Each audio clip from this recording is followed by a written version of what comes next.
Olá, vamos mergulhar hoje numa cadeia de eventos simplesmente incrível que acabou moldando todo o norte do Brasil. A gente está falando de uma invasão francesa, de uma batalha que virou lenda e de uma revolta colonial gigantesca. Cada uma dessas peças, sabe, se encaixa perfeitamente para contar a história de como essa região se tornou o que ela é.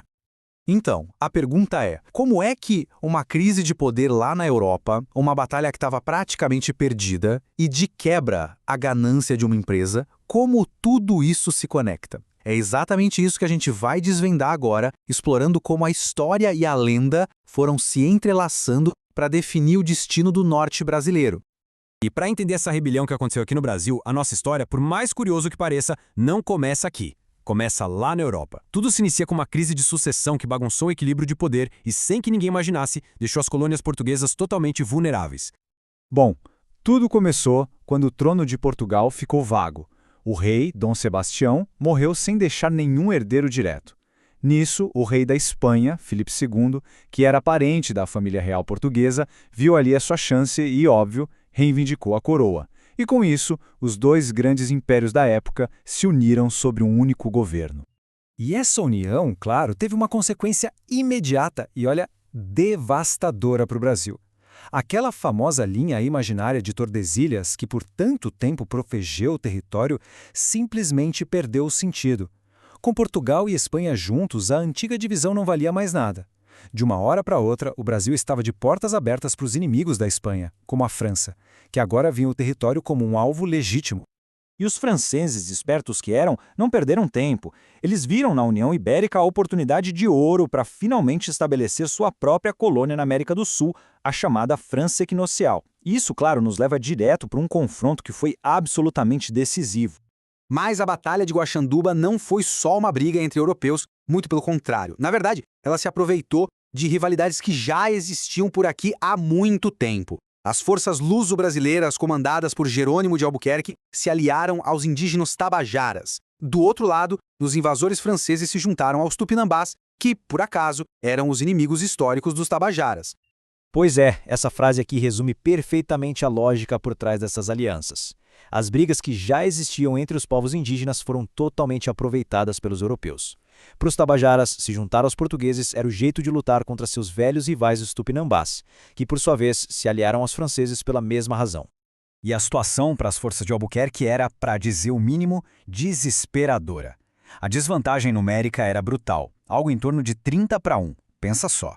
Os franceses tinham mais homens, mais suprimentos, uma posição melhor no campo de batalha. A derrota parecia completamente inevitável.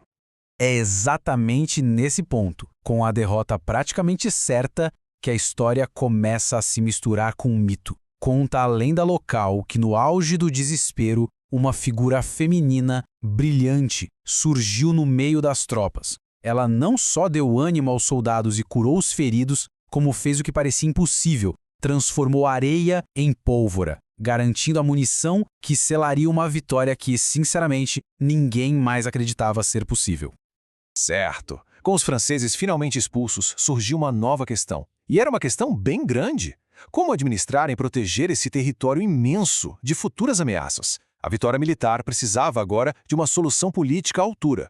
A coroa respondeu com uma manobra administrativa bem ousada. Em 1621, o Brasil foi dividido em dois. Ao sul, ficou o Estado do Brasil, com a capital em Salvador, como já era. E ao norte, foi criado o novo Estado do Maranhão, com capital em São Luís. E qual foi a grande sacada aqui? Esse novo Estado do Norte se reportava direto a Lisboa, não a Salvador. Isso agilizava a defesa e, claro, a exploração das riquezas da Amazônia. E essa nova divisão não foi algo fixo, que ficou parado no tempo. Como a gente pode ver, ao longo dos 150 anos seguintes, o Estado do Norte foi mudando de nome, de fronteiras. Cada alteração refletia a importância cada vez maior, tanto estratégica quanto econômica, que a região amazônica tinha para o Império Português. Mas não bastava só consolidar o território, era preciso fazer ele dar lucro. E foi justamente a tentativa da coroa de fazer isso que, ironicamente, acabou plantando as sementes de uma das maiores revoltas de todo o período colonial.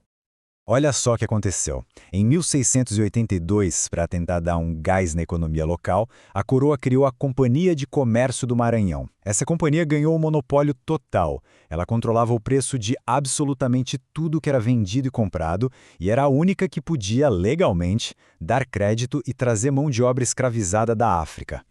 Na teoria, era um belo plano para o progresso, mas na prática, foi um desastre completo. A companhia vendia os produtos europeus a preços absurdos e, ao mesmo tempo, pagavam a miséria pelas coisas produzidas aqui. E o pior de tudo, ela falhou em trazer a quantidade de escravizados que tinha prometido. O resultado? Uma crise econômica geral e uma frustração gigantesca entre os colonos. O cenário virou um verdadeiro barril de pólvora prestes a explodir. De um lado, você tinha os colonos, desesperados por mão de obra para ter algum lucro. Do outro, os jesuítas, que lutavam contra a escravização dos indígenas, que era a solução que os colonos queriam.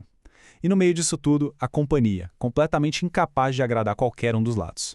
A tensão era simplesmente insustentável. E a gota d'água veio na figura de um líder, Manuel Beckmann. Ele era um fazendeiro rico e influente que conseguiu canalizar toda essa raiva, todo esse descontentamento dos colonos em um plano de ação direta. E então a revolta explodiu. A resposta da coroa foi um grande paradoxo. Por um lado, uma repressão brutal. Por outro, e isso é o mais surpreendente, uma admissão de que no fundo os rebeldes tinham um pingo de razão. Na noite de 24 de fevereiro de 1684, os rebeldes foram para cima e tomaram São Luís. Eles tiraram as autoridades locais do poder, criaram seu próprio governo provisório e, sem perder tempo, colocaram em prática suas principais exigências: o fim da Companhia de Comércio e a expulsão dos jesuítas. A reação da coroa foi essa coisa de duas caras. Para os líderes da revolta, a punição foi máxima. Manuel Beckmann foi enforcado, outros foram presos ou exilados. Mas, para as reivindicações da revolta, o resultado foi bem diferente. A coroa reconheceu que as queixas eram legítimas, ou seja, a rebelião foi esmagada, mas a causa deles sobreviveu. E aqui está o grande legado da revolta de Beckmann.